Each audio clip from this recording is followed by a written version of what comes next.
Hi guys, ProfPlate here. Today I'm gonna come back with another video on mealworm pupation and which size of mealworm you should choose and one mistake I made last week. So, last week I said that you should put substrate and food inside a pupation chamber for these guys to pupate faster, which I'm wrong. That will actually delay the process of pupation and will take a bit more longer time before they pupate. You should keep them in these individual tubs with no food or water and they will curl up like this between 1 to 2 weeks. Then that's when the time you know these guys are ready for pupation.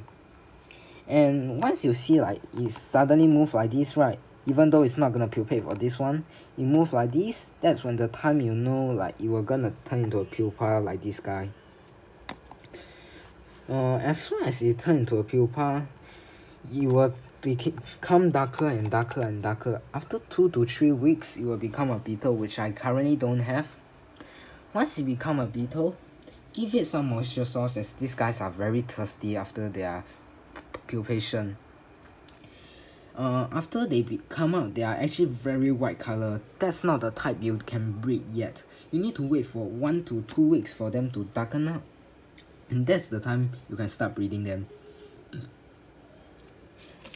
I use these guys as egg collector because I saw on YouTube people say that the holes here is where the mealworm beetles lay the eggs.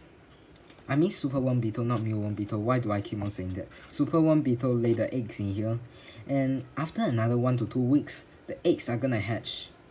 So when 1 to 2 months in between, you put the egg collector in there, and if you want the substrate to be with you, you can take the substrate, remove the beetles out of the box there, and then put them in a different environment and let them mate again to create more babies for you. So like once these guys lay their eggs, right, you leave it in that and give it another 1 to 2 weeks or even 1 month for them to hatch, and you will see tiny superworms coming, walking around. Those are not the size you want yet. You need to cuddle them for a little bit more time. You don't want to put an entire big piece in there, and you want to scatter them around like tiny bits, but not too tiny, because these guys, they don't want to walk around. For example, if this is a very large container, there's a lot of mealworms over here, superworms over here, and there's very less over here, and you put the fruit over here, the superworm baby won't be able to get the food because they might not even know there's a food here. So scatter it around. Make sure the moisture is enough in the food before you scatter. Once they become big enough, as usually we see like this one, that's the time you can start feeding them to your geckos or continue to take care of them and create an even bigger colony. For these guys, I suggest you to put them in dark shoe boxes, as then they will not be able to see each other, or put them in container that's made of metal or colored. That way it's very dark and the superworms won't be able to see each other and think they're completely safe and pupate.